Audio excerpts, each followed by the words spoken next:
नमस्कार। मैं संकल्प फाउंडेशन की तरफ से आप सभी का तहे दिल से स्वागत करता हूँ।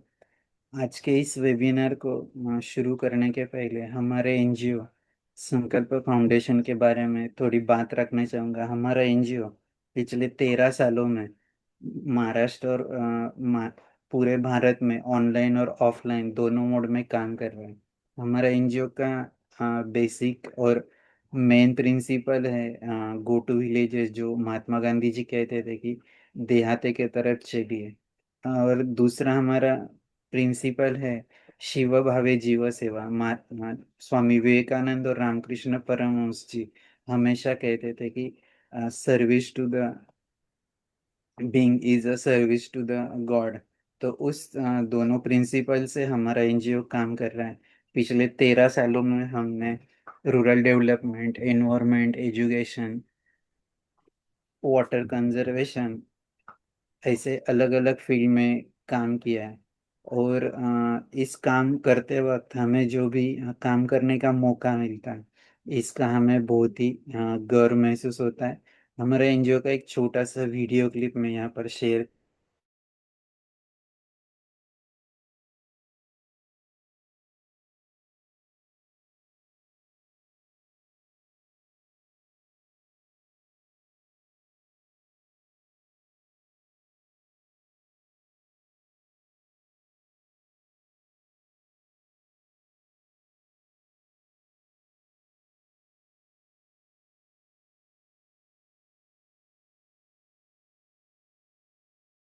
निर्माणों के पावन युग में हम चरित्र निर्माण न भूले, स्वार्थ साधना की आंधी में वसुधा का कल्याण न भूले।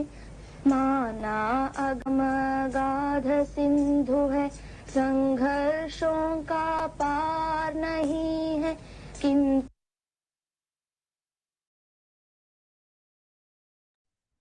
आई थिंक उनका कनेक्शन गया, आएंगे 1-2 मिनट।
मैम, मेरी आवाज आ रही है? आपका कनेक्शन गया था शायद।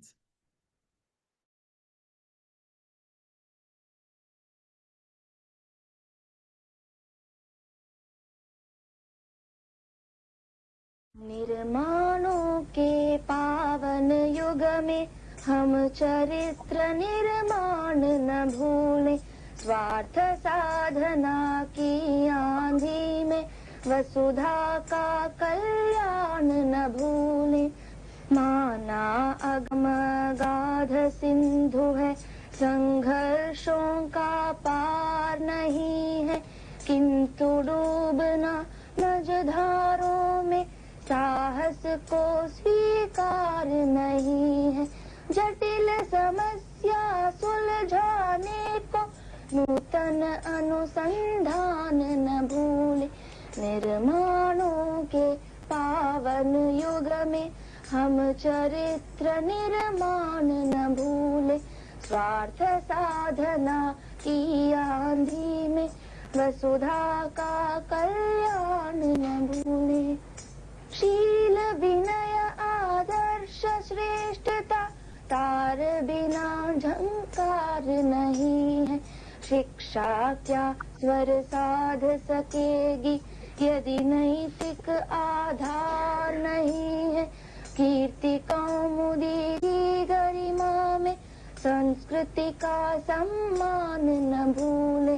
निर्माणों के पावन युग में हम चरित्र निर्माण न भूले। स्वार्थ साधना की आंधी में वसुधा का कल्याण न भूले। आविष्कारों की कृतियों में यदि मानव का प्यार नहीं है, सृजनहीन विज्ञान व्यर्थ है। कोरोना समय जब हमारे सारे फिजिकल एक्टिविटी बंद थे, हमने अगस्त 2020 में ऑनलाइन वेबिनार सीरीज शुरू किया, जिसका पर्पस था कि लोगों को अवेयर करना, जिसमें रूरल डेवलपमेंट हो, खेती के अलग अलग प्रैक्टिसेस जैसे कि नेचुरल फार्मिंग फार्मिंग योगिक फार्मिंग, मिलेट्स फार्मिंग, ये अलग अलग सब्जेक्ट के ऊपर हमने ऑनलाइन वेबिनार्स लिए ताकि लोगों को उससे जानकारी मिले और उस जानकारी के साथ वो अपने कार्य में कुछ विकास कर सके। इसके अलावा वो कोरोना समय में बहुत सारे लोगों को आदत लग गई थी टू वॉच द स्क्रीन, जैसे मोबाइल का स्क्रीन हो, कंप्यूटर का स्क्रीन हो, टीवी का स्क्रीन हो, तो उसके ऊपर कैसे कंट्रोल करें उसके बारे में हमने वर्कशॉप लिए थे ऑनलाइन, टीचर्स, पेरेंट्स और बच्चों के लिए। इसके अलावा हमारे पूजनीय छत्रपति शिवाजी महाराज, डॉक्टर बाबा साहब आम्बेडकर, भगवान गौतम बुद्ध, इनके चरित्र के ऊपर भी हमने वेबिनार लिए ताकि लोगों को उनके बारे में जो वक्ता थे उनका एक दृष्टिकोण अलग था, उसके बारे में हमने रखा था। इसके अलावा विश्व शांति, वाटर सिक्योरिटी, हेल्थ, ऐसे अलग अलग टॉपिक के ऊपर हमने वेबिनार रखे। प्राणी का वेबिनार उपकार सीरीज में हम नहीं है। जुड़े हैं संवाद सारथी। इसकी शुरुआत की थी 15 अगस्त 2022 को, जब हमारे भारत का अमृत महोत्सवी स्वतंत्रता दिन पूरे देश में मना रहे थे। हमारा मुख्य उद्देश्य इस वेबिनार सीरीज शुरू करने के बारे में था। हमारे सारे डायरेक्टर्स, हमने डिस्कस किया कि ऐसा कुछ प्रोजेक्ट कर सकते कि जिसमें संवाद हो।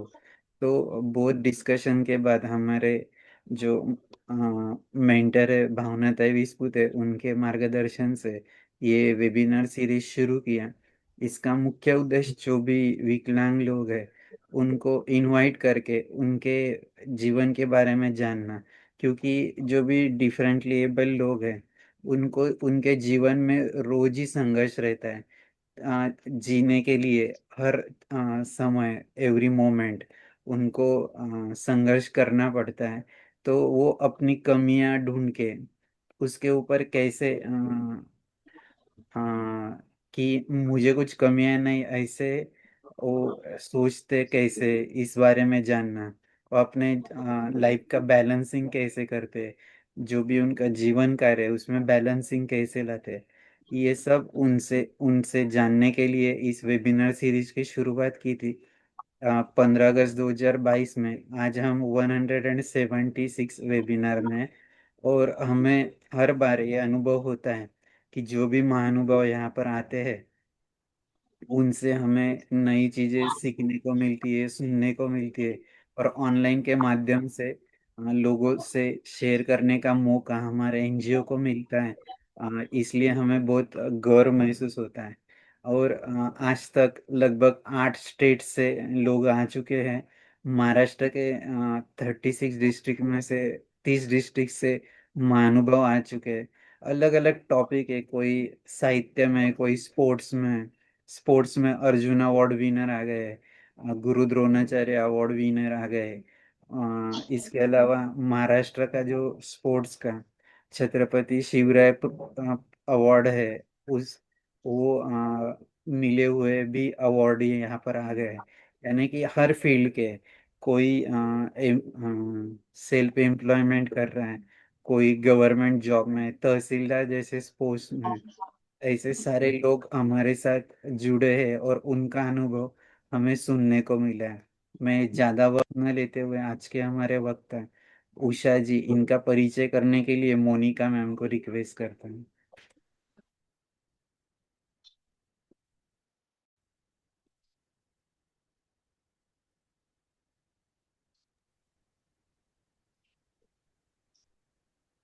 हेलो। मोनिका। हाँ बोली।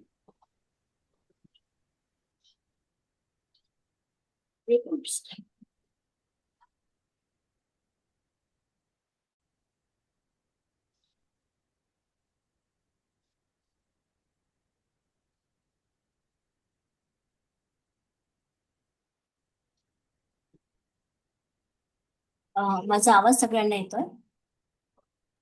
हाँ मैम आ रहा है। सगळ्यांना नमस्कार. नमस्कार. संवाद सारथी पुष्प 176. संवाद सारथी पुष्प 176 मध्ये आपल्याला ज्या वक्ता लाभलेल्या आहेत त्या आहेत माननीय उषाबेन रामजीभाई राठोड, ज्या गुजरात राज्यातील अहमदाबाद जिल्ह्यामध्ये मूळ निवासी आहे. त्या आंतरराष्ट्रीय पॅरा टेबल टेनिस खिलाडी आहेत.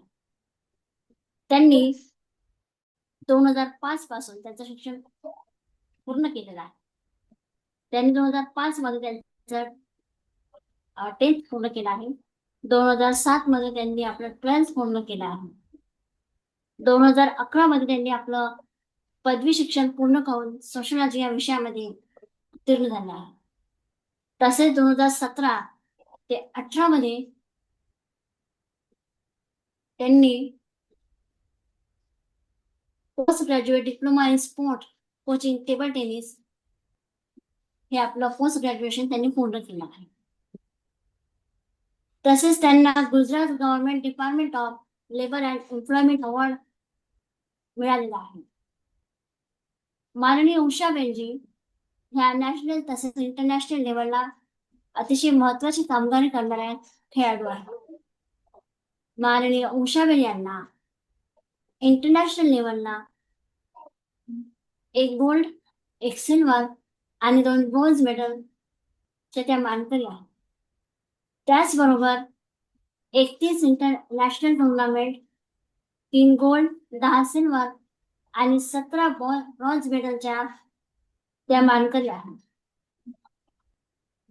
त्याचबरोबर त्यांना खेल प्रतिभा पुरस्कार 2017 ते 18 मध्ये मिळाला. दिव्यांग रत्न अवॉर्ड 2020 मध्ये मिळाला आणि नॅशनल अवॉर्ड रोल मॉडेल 2021 मध्ये त्यांना मिळाला. माननीय उषाबेन यांनी हे दाखवून दिलं की व्यक्तीला उडण्यासाठी, काहीतरी हासिल करण्यासाठी, आपल्या इच्छा आकांक्षा पूर्ण करण्यासाठी फक्त हात, पाय आणि पंखांची गरज नसते, तर इच्छाशक्तीची गरज असते. त्या इच्छाशक्तीच्या जोरावर आपण आपले स्वप्न पूर्ण करू शकतो आणि दुसऱ्यांसाठी आपण प्रेरणादायी ठरू शकतो. तर चला आपल्याला लाभलेल्या माननीय उषाबेन रामजीभाई राठोड यांच्या जीवन प्रवासात आपणही सामील होऊया.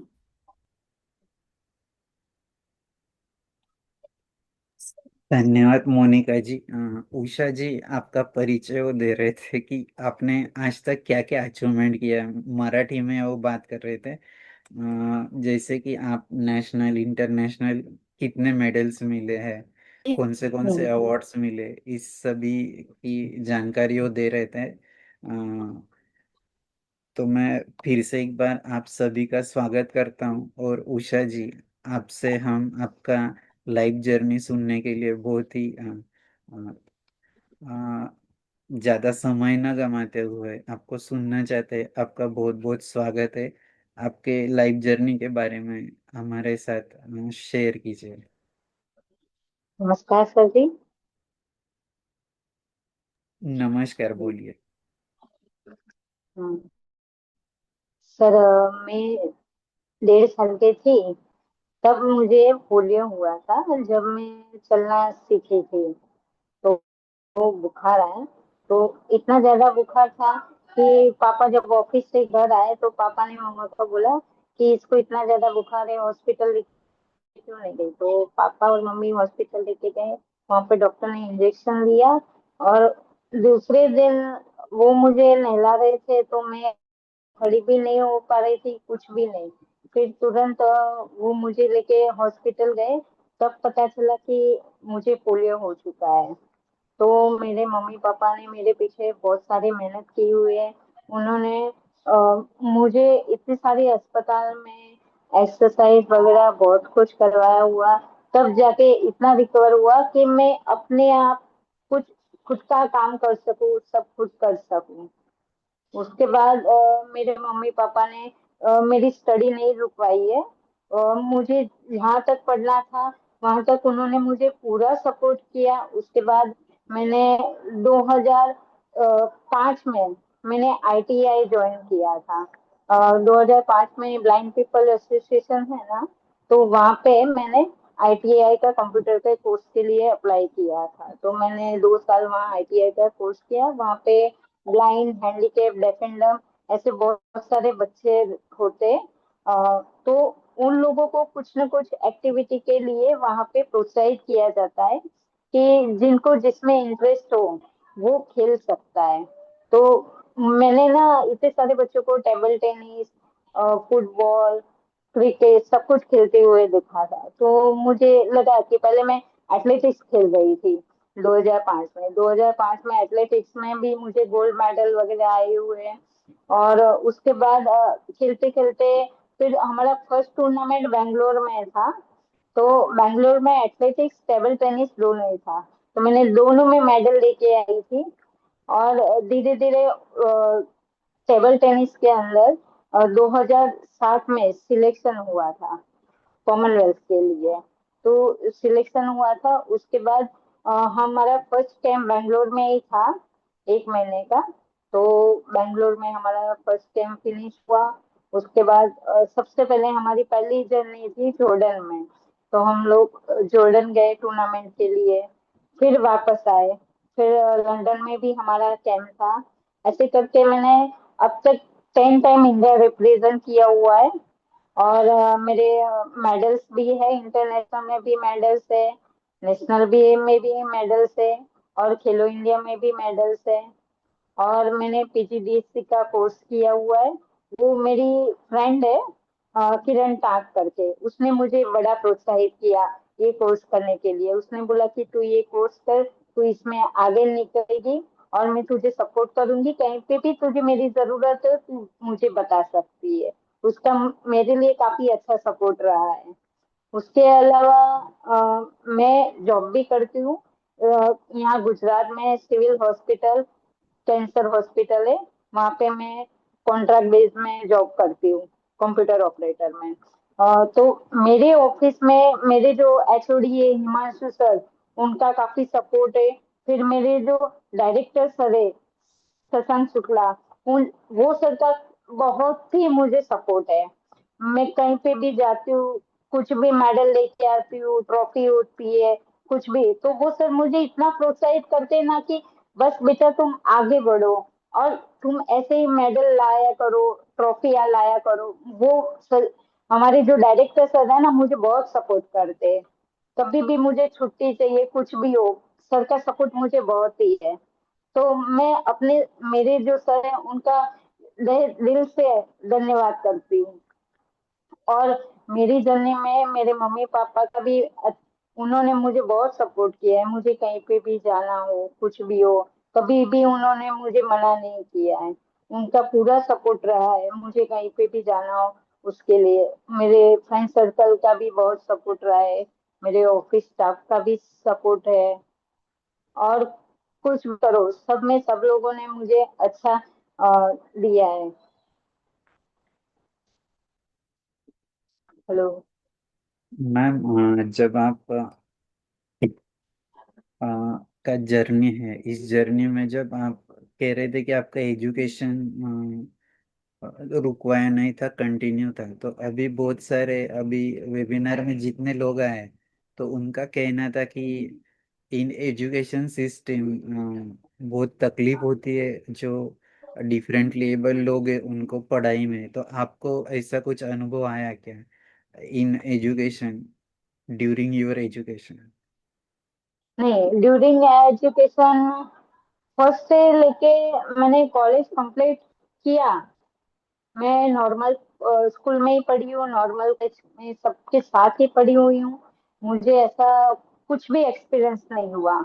लेकिन जब मैं फर्स्ट टाइम, ये जो मेरी फ्रेंड है ना प्रियंका, उसने मुझे बोला था कि तू ये NIS का कोर्स कंप्लीट कर ले, ये अच्छा रहेगा, तो मैंने उसके लिए अप्लाई किया था। तो फर्स्ट टाइम जब मेरा मैंने अप्लाई किया, तो वो लोग शॉक हो गए कि हैंडीकैप को हम लोग ऐसे नहीं देते हैं एंट्री, उनके लिए होता ही नहीं है। तो मैंने बोला होता है, क्यों नहीं होता है, मेरी फ्रेंड ने भी किया हुआ है। मैं पूरी जानकारी लेके ही गई थी, वहां गई थी ना ऑफिस में। तो उन्होंने बोला कि अगर आप एग्जाम दो, पास होते तो मैं हम लेंगे। इसमें 4 एग्जाम होते, एक तो प्रैक्टिकल होता है, थियरी होता है, फिर ओरल इंटरव्यू भी रहता है, और दूसरा कि हमें डॉक्यूमेंट्स देख के भी वो लोग चेक करते हैं, मार्क्स देते हैं। तो मैंने चारों एग्जाम पास कर लिए। लेकिन उनका पर्पज यही था कि 77 प्लेयर्स, सारे गेम के मिला के 77 प्लेयर्स थे, सब लोग कोचिंग के लिए आए हुए थे, PGDSC के कोर्स के लिए। मैंने भी अप्लाई किया था। तो सबसे पहले तो वहाँ के जो सर थे उन्होंने मुझे मना ही कर दिया था। फिर मेरी जो फ्रेंड है उसने मुझे बोला कि तुम बताना कि मैं तुम्हारी फ्रेंड हूँ, और तूने भी, मैंने भी किया हुआ है, ये सब है, तो मैंने अगर किया है तो तुझे क्यों नहीं मिल सकता है उसमें एडमिशन। तो मैंने उनसे बोला सर को कि सर प्लीज मुझे एडमिशन दे दीजिए, अगर मैं पास होती हूँ तो ठीक है, नहीं होती तो वहां पे क्या था, सबसे बड़ी दिक्कत ये थी कि बिल्डिंग बिल्कुल एक्सेसिबल नहीं था। तीसरी मंजिल तक स्टडी के लिए जाओ, तीसरी मंजिल से नीचे उतरो, ऐसा था। मैंने बोला मैं अपने आप मैनेज कर लूंगी, बैठ के चढ़ूंगी, कुछ भी करूंगी, लेकिन मैं लूंगी एग्जाम। फिर मैंने एग्जाम दिया, चारों के चारों एग्जाम मैंने पास कर लिए। और 77 प्लेयर्स में सिर्फ मैं ही अकेली थी जो इंटरनेशनल खेली हुई थी। मेडल थे, बहुत सारे नेशनल खेली हुई थी, उसमें भी मेडल थे, अवार्ड्स वगैरह सब थे। बाकी सारे लोग जो थे वो जस्ट यूनिवर्स टूर्नामेंट होता है या स्कूल टूर्नामेंट्स होते हैं, वही सब खेले हुए थे, या कोई बंदा नेशनल तक ही पहुंचा था, फिर आगे कुछ नहीं किया। तो सब लोगों को ताज्जुब हो गया कि अगर ये आएगी और ये आगे बढ़ गई तो हमें दिक्कत रहेगी। बहुत सारे लोग ऐसे थे कि जो पीछे हटाने के लिए चाहते थे, सारे नॉर्मल बंदे थे, लड़के लड़कियां। लेकिन फिर भी मैंने अपना 100% दिया। बहुत ही बढ़िया। और आपका स्पोर्ट्स का जर्नी कैसे शुरू हुआ? आप टेनिस में कैसे, आपने दो जिक्र किए अबाउट एथलेटिक्स एंड टेनिस, तो उसके बारे में। वो उसमें मैंने आपको बोला ना कि ब्लाइंड पीपल एसोसिएशन में मैंने कंप्यूटर का कोर्स किया हुआ है। तो वहाँ पे बहुत सारे ऐसे बच्चे हैं जो सारी गेम्स खेलते हैं। तो सबसे पहले मैंने एथलेटिक्स से स्टार्ट किया। सब मेरे फ्रेंड सर्कल खेल रहे थे, मैंने भी स्टार्ट किया खेलना। तो खेल खेल में ऐसे आगे निकलते गए। उसके बाद वहाँ पे टीटी का भी था। तो पहले हम क्या करते थे कि बॉल प्रैक्टिस करते थे। फिर वो पहले इतना स्पोर्ट्स का नहीं था इम्प्रूवमेंट कुछ भी, गवर्नमेंट में भी कहीं पे भी। लेकिन जैसे जैसे हैंडीकैप सब लोग आगे निकलते गए ना, वैसे वैसे गवर्नमेंट को पता चला कि नॉर्मल की तरह पैरा लोग भी कर सकते हैं। तो हमें गवर्नमेंट से भी अच्छा सपोर्ट रहा।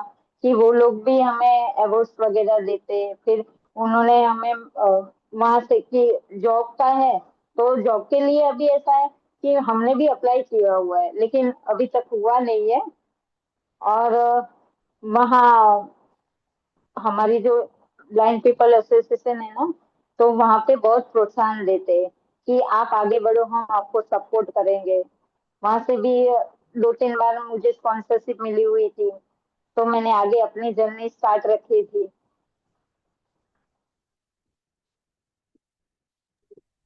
मैम, जब आपका पहला नेशनल और इंटरनेशनल मैच कब था और वो वहां पर कैसे गए, उसके बारे में बताइए।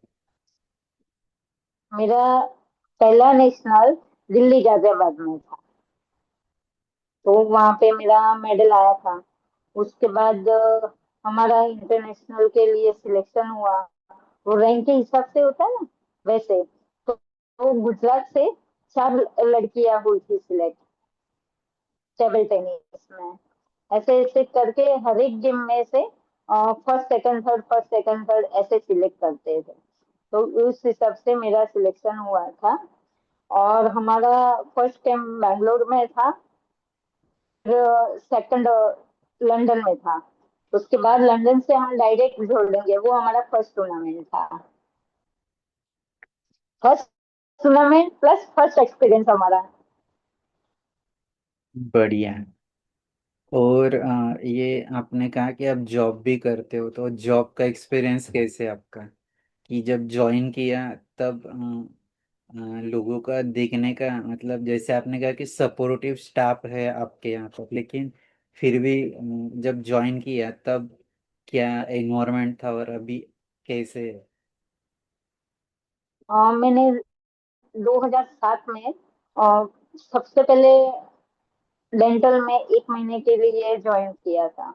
वो ऐसे ही एक्सपीरियंस के लिए ज्वाइन किया था। उसके बाद कैंसर हॉस्पिटल में वैकेंसी हुई, तो फिर वहां पे जाके अप्लाई किया। तो वहां पे जाके अप्लाई किया, तो 2007 से मैं वहां पे हूँ। तो वहां पे वो अच्छा है। मेरे जो बोला कि मेरी जो डायरेक्टर सर है उनका काफी सपोर्ट है। वो पैरा स्पोर्ट्स में काफी इंटरेस्ट लेते हैं। और जितना हम आगे निकलते हैं ना, वो सबसे ज्यादा सपोर्ट वो करते हैं कि आप आगे बढ़ो, हम आपके साथ है। मेरे जो शशांक सर है, वो बहुत सपोर्ट करते हैं।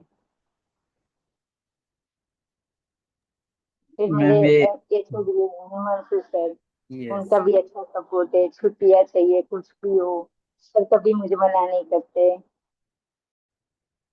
वो सारी बातें मेरे सर को भी पता है, बढ़िया। Director sir. Yes, yes. Ma'am, आपके पूरे लाइफ जर्नी में from childhood to till today, आपके जीवन में सबसे खुशी का मौका कौन सा है? What is the happiest moment in your life? हम जब भी कहीं जाते हैं ना, और सब अपने आप ही करते हैं। कभी भी ऐसा नहीं सोचा कि ये हम नहीं कर सकते, वो नहीं कर सकते। बाहर गए, एंजॉय के साथ खेलो, एंजॉय के साथ। क्योंकि अगर नॉर्मल बंदे को इतनी सारी प्रॉब्लम होती है, तो हम तो ऐसे होते हुए भी हम बहुत आगे निकल चुके हैं। तो हम किस बात का टेंशन ले, अच्छे से लाइफ को एंजॉय नहीं करें।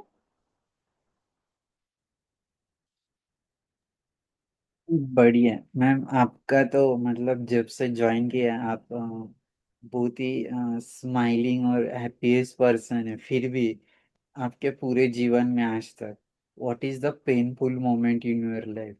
अब आइदर फिजिकल, मेंटल और हार्ट टचिंग मोमेंट की, जो आज भी उसके बारे में आपको दर्द होता, महसूस होता? उसमें ऐसा है ना कि मेरी जॉब 7 बजे की है, अर्ली मॉर्निंग। मैं सुबह घर से 6:30 बजे निकल जाती हूँ, ऑफिस में पहुंच जाती हूँ 6:45 तक। फिर 3 बजे तक मेरी जॉब रहती है। 3 बजे से मैं सीधा वहां से निकल के जाती हूँ साइंस सिटी में। मेरे ऑफिस से काफी दूर है, काफी दूर यानी 21-22 किलोमीटर होता है। फिर वहां जाके प्रैक्टिस करती हूँ, फिर वहां से 7:30 बजे निकलती हूँ। 7:30 बजे निकलने के बाद घर पहुंचती हूँ 8:30 9:45 बज जाते हैं। फिर घर आते तो खाना खा के थोड़ा बहुत काम होते, फिर सो जाते, फिर अर्ली मॉर्निंग सुबह 4 बजे उठ जाते। तो इतना स्ट्रगल करने के बावजूद अगर मेडल नहीं आए या तो फिर रैंक कम हो, या फिर इतना सारा स्ट्रगल करने के बाद भी स्पॉन्सर के लिए हम हर जगह जाते हैं, मिले ना मिले, तब ज्यादा अफसोस होता है कि हम इतनी सारी मेहनत करते, सब कुछ करते, लेकिन फिर भी क्यों सपोर्ट नहीं मिलता, ऐसा होता है। तब ऐसा थोड़ा लगता है, लेकिन फिर सोचते हैं कि कोई बात नहीं, आज नहीं हुआ तो कोई बात नहीं, नेक्स्ट टाइम। लेकिन खेलना बंद नहीं करना है, कुछ भी करना बंद नहीं करना है। बढ़िया। मैम, ये आपके पूरे लाइफ जर्नी में what is the spark behind your energy, कि आप इतना खुद को पॉजिटिव और मेंटेन रखती हो। जैसे आपने कहा कि आप सुबह 4 बजे से लेके रात 10-11 बजे तक कंटिन्यूअसली काम, खेल, ये सारा चीजें करती हो। तो इसके पीछे क्या सीक्रेट है? What is the secret behind this energy? मैंने अपनी लाइफ को टाइम टू टाइम सब किया हुआ है। इतने बजे खाना खा लेना है, इतने बजे सो जाना है, सब टाइम पे मैनेज करना है। और प्लस मैं ध्यान, योगा, एक्सरसाइज वो भी सब करती हूँ।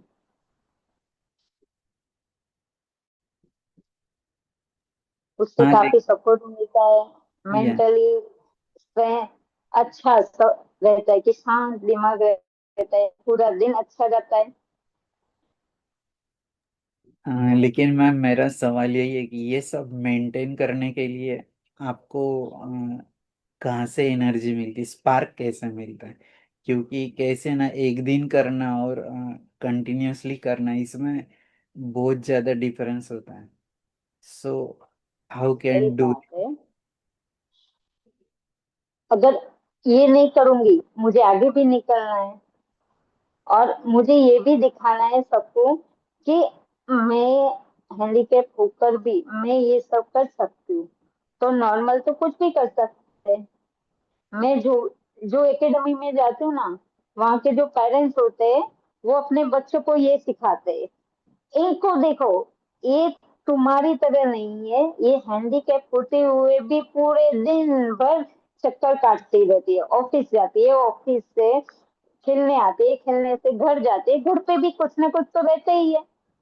तो आप इनसे कुछ सीखो कि ये इतना कुछ करती है फिर भी हमेशा हंसती रहती है, और हमेशा कभी थकने का नाम ही नहीं लेते। सब बच्चों को उनके पेरेंट्स से ही सिखाते हैं। बढ़िया मैम। आपके कुछ फोटोग्राफ से वो दिखाता हूँ, उसके बारे में बताइए, फिर हम सभी के और लिए। मेरे जो एकेडमी के सर है ना, हाँ। हार्दिक सर और प्रकाश सर, उनका भी बहुत अच्छा सपोर्ट है। वो मुझे खेल में अच्छा प्रोत्साहित करते हैं, अच्छी प्रैक्टिस करवाते हैं सब।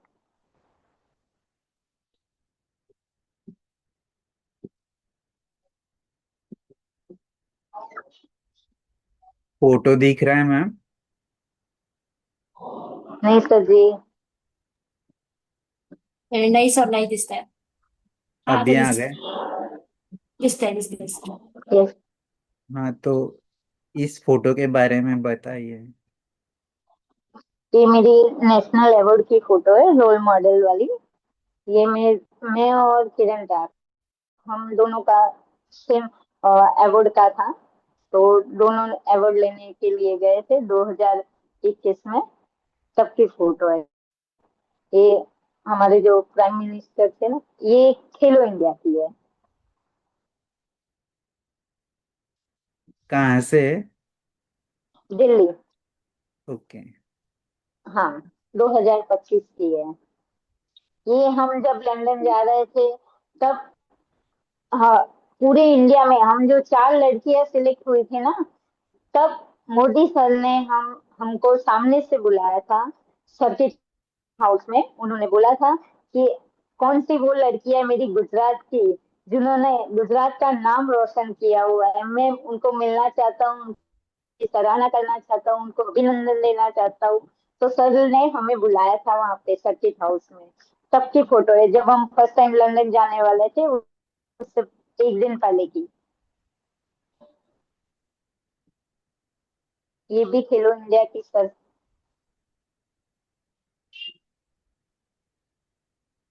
ये खेलो इंडिया की है लेकिन 2024 की है।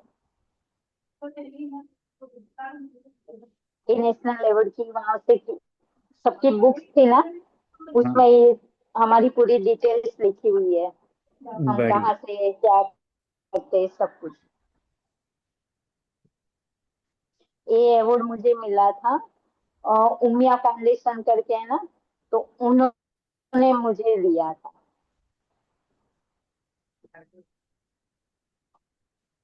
ये नेशनल लेवल का है। ये भी वही तस्वीर है। हम्म।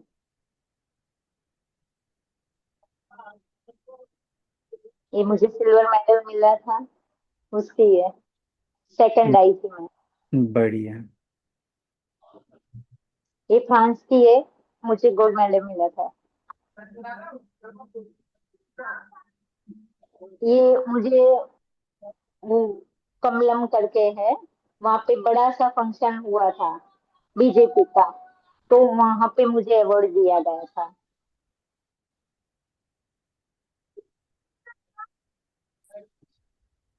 ये मुझे मेडल मिला था, अ, इजिप्ट का है। इजिप्ट का। ओके। हाँ। हाँ, ये उम्मीद फाउंडेशन वाला ही है।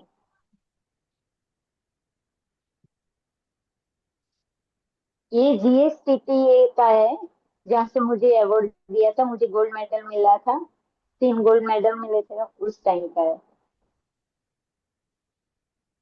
ये फ्रांस की है। ये भी खेलो इंडिया की है। ये मेरे फ्रांस की टूर्नामेंट के टाइम की फोटो है। हम्म।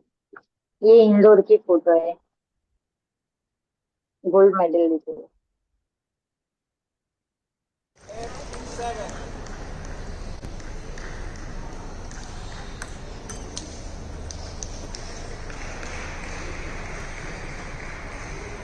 ये देखने मुझे ब्रॉन्ज मेडल मिला था। बहुत ही बढ़िया मैम। आपका लाइफ जर्नी बहुत थैंक यू सर। इंस्पायरिंग है सभी के लिए। मैं सबसे पहले भांसे सर को रिक्वेस्ट करता हूँ कि वो बात रखे। भांसे सर। मैडम नमस्ते।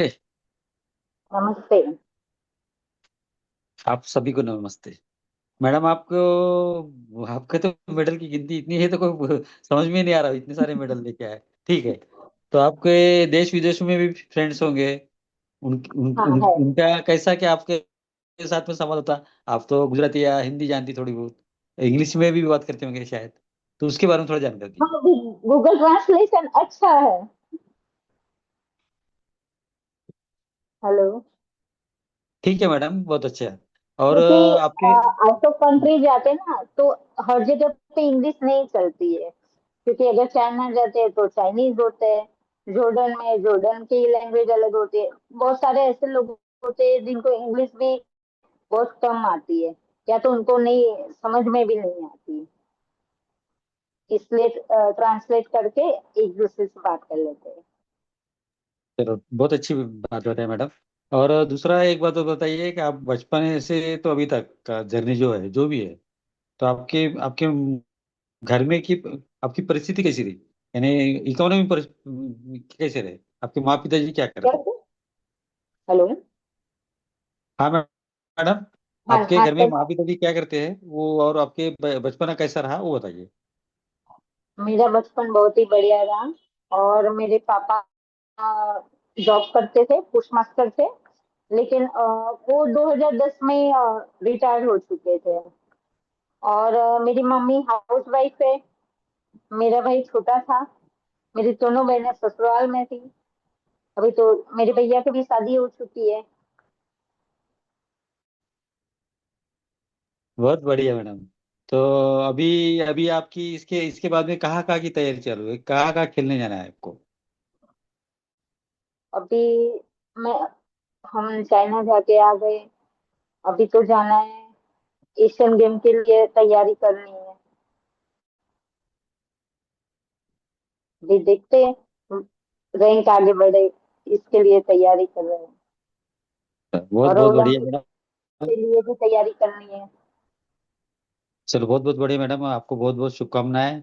और भारत देश का थैंक यू नाम सर। नाम पूरा वर्ल्ड में चालू आपके वजह से रोशन हो जाए तो बहुत अच्छा लगेगा। चलो थैंक ठीक यू है, सर। धन्यवाद। Welcome okay madam. सर। धन्यवाद बांसी सर। मोनिका मैम। अ, नमस्ते उषाबेन मैम। नमस्ते। फर्स्ट ऑफ ऑल सॉरी, मुझे आपको हिंदी में ही आपका परिचय देना था और मैंने मराठी में दे दिया। वैसे आप सच में बहुत ही मुझे थोड़ी एनर्जेटिक। समझ में आई, थोड़ी समझ में नहीं आई। रियली। बट सच में आप बहुत ही ज्यादा एनर्जेटिक पर्सन है। आपको देख के thank you so much ma'am. आपको देख के सच में मुझे ऐसा लग रहा है कि अम, मतलब हमारे इसमें जैसे जो दिव्यांग लोग होते हैं ना, जो हिम्मत हार के बैठ जाते हैं, तो उन्होंने एक बार ये आपका इंटरव्यू जरूर देखना चाहिए। वो सच में प्रोत्साहित हो जाएंगे कि हाँ हमें भी कुछ करना चाहिए, है ना। मैं मेरा भी एनजीओ है, मैं फाउंडेशन चलाती हूँ। तो मैं अच्छा, चाहती हूँ कि अगर हमारे ऐसे कुछ रहे खिलाड़ी, तो आप उन्हें जरूर गाइडेंस करें। जरूर जरूर मैम। क्योंकि आप अगर उन्हें गाइडेंस करेंगे तो सच में उनका बेड़ा पार हो जाएगा। ठीक है मैम। और मैं जानना चाहती हूँ कि जैसे आप नेशनल इंटरनेशनल लेवल पे खेलते हैं, तो जैसे आप नेशनल लेवल पे जाते हो तो आपको क्या प्रॉब्लम होते हैं? जैसे बांसी सर ने कहा कि लैंग्वेज का प्रॉब्लम तो आता ही है, तो उसके हाँ, अलावा वो आउट ऑफ कंट्री में रहता है। वैसे अगर स्टेट वाइज जाते हैं तो प्रॉब्लम नहीं रहती है, क्योंकि हाँ, हिंदी तो वैसे भी सबको आती ही है। आती है। हाँ, हम्म। बराबर। सो जब से आपने ये ट्रेनिंग शुरू किया मैम, सो हम्म। जब आपने ये जो ट्रेनिंग शुरू किया तो आपको मतलब जैसे आपके कोई सर है या आपके माता पिता ने आपको प्रोत्साहित किया, है ना। हाँ, बराबर। हाँ। हाँ। सो इसके अलावा ऐसा सपोर्ट कुछ। मिलता है, जॉब से सपोर्ट मिलता है तभी कोई बंदा इतना आगे निकल सकता है। ये बात तो सच है। क्योंकि सब साथ में लेके चलना काफी मुश्किल है। सही बात है। बिना सपोर्ट के कुछ होता ही नहीं है। नहीं नहीं नहीं। और फ्रेंड्स तो होते ही है सपोर्ट के लिए। हाँ वो तो है, वो तो है। हम्म। सो आपने जब पहली बार स्पोर्ट के लिए एडमिशन लिया तो मतलब क्या प्रोसेस था उसका, आप कुछ बता सकते हैं मुझे? और स्पोर्ट्स के लिए एडमिशन लिया है यानी। जैसे आपने और पोस्ट ग्रेजुएशन किया है टेबल टेनिस में, अच्छा। सो हम्म। उसके बाद आपने उसमें करियर जो शुरू किया। नहीं, करियर तो टीटी में मैंने सबसे पहले 2007 से स्टार्ट किया। अच्छा 2005-6 में मैंने एथलेटिक्स सब सारी गेम्स खेलती थी। अच्छा ऐसा अच्छा। नहीं ये नहीं खेलना वो नहीं खेलना। अच्छा।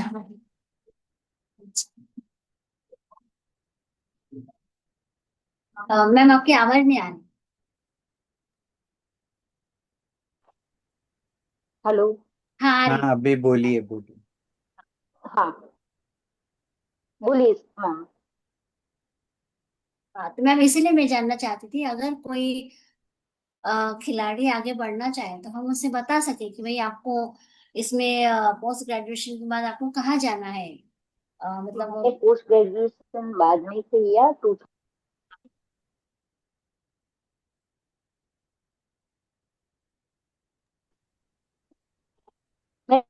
में आवाज आ रही हाँ अभी है। आ रही। हेलो। हाँ ये बार बार म्यूट हो रहा हाँ। हेलो।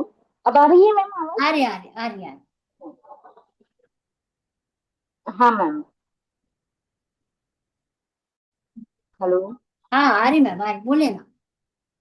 हाँ, वो मैंने एक सेकंड। हाँ। जी जी।